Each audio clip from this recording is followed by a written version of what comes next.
کہا کہ فلاح پانا تمہاری ضرورت ہے، اور فلاح کیسے ہوگی؟ تزکیے سے حاصل ہوگی۔ اور تزکیہ کیا ہے؟ تزکیہ تمہارے باطن کی ستھرائی کا نام ہے، اندر کی پاکیزگی کا نام ہے، تمہارے دامن کی عفت کا نام ہے، تمہارے خیالوں اور سوچوں کی طہارت کا نام ہے، تمہارے طرز معاشرت کی خوبصورتی کا نام ہے، تمہارے انداز حیات کی ندرت کا نام ہے، تمہاری زندگی کا جمال تزکیہ ہے، خوبصورتی تزکیہ ہے۔ اللہ کی حرام کردہ چیزوں سے بچنا، اس کی ممنوعات سے محفوظ رہنا، حتیٰ کہ مکروہات سے بھی، اور یہاں تک کہ ایسی سوچ سے بھی، ایسے خیال سے بھی، ایسے وسوسے سے بھی اپنے آپ کو بچانا، اس کو تزکیہ کہا جاتا ہے۔ اور اللہ تعالیٰ جل شانہ نے یہاں ارشاد فرمایا قد افلح من تزکا، جس نے اپنے اندر کو ستھرا کر لیا۔ باہر تو مل مل کے سارے ہی دھوتے ہیں، لباس پہ بھی سلوٹ نہیں پڑنے دیتے، اور اپنے بدن پہ ایک ریزہ مٹی کا بھی پڑ جائے تو وہ بھی جھاڑتے ہیں۔ کہا یہ بھی اچھی بات ہے، اسلام ستھرائی کا دین ہے، صفائی کا دین ہے، لیکن اس سے کہیں زیادہ اہمیت ہمارے باطن کی صفائی کی ہے، ہمارے اندر کے ستھرا ہونے کی ہے۔ تزکیہ مقصود ہے۔ اب یہ تزکیہ کس طرح ہم حاصل کریں؟ ایک تو اسی آیت کریمہ میں ارشاد فرمایا فذکر اسم ربہ، اپنے رب کا نام ذکر کیا، نام پکارا، یعنی ذکر الہی یہ حصول تزکیہ کا سبب ہوا۔ فصلی، اور دوسری بات ارشاد فرمائی نماز۔ تو یہ تزکیے کا نتیجہ بھی ہے کہ جب اندر تزکیے کے نور سے مالا مال ہوگا تو پھر پیشانی سجدے میں ضرور جھکے گی، اللہ کی بندگی یہ بندے کا مزاج ہوگا۔ اور دوسرا یہ ہے کہ اگر یہ تم حاصل کرنا چاہو تو پھر تمہیں اس عمل سے بھی گزرنا پڑے گا، اور اللہ کا ذکر تمہارے اندر کے زنگ اتارے گا۔ تو جب دل کا زنگ اترا تو دل مزکا ہو گیا، دل کو تزکیے کی دولت نصیب ہو گئی۔ اور دوسرے مقام پہ اللہ کے محبوب علیہ الصلوۃ والسلام نے دل کے زنگ اتارنے کا جو ایک نسخہ ارشاد فرمایا وہ یہ ہے کہ دل کا زنگ قرآن مجید کی تلاوت سے اترتا ہے۔ اب ذرا دیکھیے قرآن مجید میں بھی اس پر بڑی خوبصورتی کے ساتھ ارشاد فرمایا گیا۔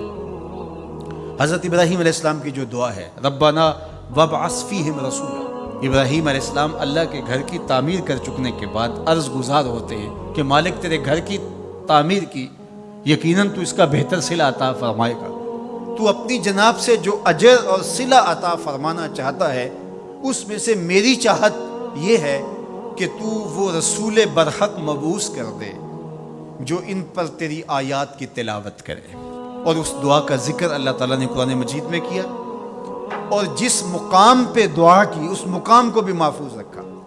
واتخذوا من مقام ابراہیم مصلی، کہا اس کو جائے نماز بنا لو۔ آپ نے حج یا عمرے کی سعادت پائی ہو تو وہاں مطاف سے تو ہر رکاوٹ اٹھائی جاتی ہے کہ طواف کرنے والوں کو کوئی دقت نہ ہو، اور یہاں یہ پتھر نصب کیا ہوا ہے، یا اللہ تیرے گھر کے سامنے یہ پتھر تو نے تو پتھروں سے دور ہٹایا تھا، لیکن اس پتھر کے نیڑے آ کے سجدہ کرنے کا کہا گیا۔ واتخذوا من مقام ابراہیم مصلی، طواف کر لیا، عمرہ کر لیا، حج کی سعادت پائی، طواف زیارت کر لیا، لیکن کہا کہ تمہارا طواف نہیں مانوں گا جب تک 2 رکعت یہاں نہیں پڑھو گے جہاں میرے یار کے قدم لگے۔ یا اللہ تیرے گھر کا طواف ہو گیا، کوئی کسر رہ تو نہیں گئی تھی؟ کہا محبت کی بولی جانتے ہو تو یار کا ڈیرا اچھا لگتا ہے، اتنی دیر تک تمہارا طواف ہی قبول نہیں جب تک یہاں ماتھا نہیں رگڑو گے جہاں میرے یار کے، میرے خلیل کے قدم لگے۔ اب وہاں پیشانی رگڑائی جا رہی ہے اور وہاں ماتھا رگڑا جا رہا ہے۔ کہا یہ مقام ابراہیم ہے، یہ عزت کا مقام ہے، اس پتھر کے نیڑے لایا جا رہا ہے۔ وہ بھی پتھر ہے، کالے رنگ کا پتھر ہے، لیکن اس کو چومنے کی تلقین کی، ادب سے چوما جا رہا ہے، عقیدت سے چھوا جا رہا ہے، پیار سے دیکھا جا رہا ہے۔ میں نے بوڑھے اشخاص کو بھی دیکھا کہ ہتھیلیوں پہ جان رکھ کے پتھر کو چومنے کے لیے بے چین ہے۔ اکلوتے بیٹے کو چومنے کے لیے ماں کی وہ تڑپ نہیں ہوتی جو اس پتھر کو چومنے کے لیے کلیجے کے اندر بے تابی اور ایک بے چینی اور اضطراب ہوتا ہے۔ مجھے ایک بوسہ میسر آ جائے، یہ تڑپ کیوں؟ یہ راز حضرت عمر نے کھولا۔ حجر اسود کو چوم رہے تھے اور چومنے سے پہلے بولے اے حجر اسود تجھے کبھی نہ چومتا اگر میرے حضور نے نہ چوما ہوتا۔ ہم نے قطرہ دیکھا نہ کبھی دریا پہ غور کیا، بس جہاں تیری جھلک نظر آئی وہی ڈوب گئے۔ تو یہ عقیدتوں کے رنگ ہیں، یہ محبتوں کے روپ ہیں، یہ الفتوں کا ایک عجیب جہان ہے جو ہم نے یہاں آباد دیکھا۔ تو یہ پتھر ہو کر کے بھی عزتوں کا ظرف قرار پایا اور اس کو سینے کعبہ کے اندر نصب کر دیا گیا. کہا یہ نشان ہے, یہ شاعر اللہ میں سے ہے, یہ جائے نماز بنا لو. یہ عزتوں کا ظرف قرار پایا. اس کو یہ عزت کیوں ملی؟ اس لیے کہ حضرت خلیل اللہ کے قدم لگے. اچھا, کیا حضرت ابراہیم کے قدم ساری زندگی اسی پتھر پہ لگے یا کسی اور پتھر پہ بھی لگے؟ ظاہر ہے یہ سارا علاقہ ہی پتھریلا تھا, ان کے قدم تو جگہ جگہ لگے, لیکن کسی اور پتھر کو محفوظ نہیں کیا گیا. اس پتھر کو محفوظ کیوں کیا گیا؟ اس لیے کہ اس پتھر کی چھاتی پہ کھڑے ہو کے حضرت خلیل نے میرے رسول کے لیے دعا مانگی تھی.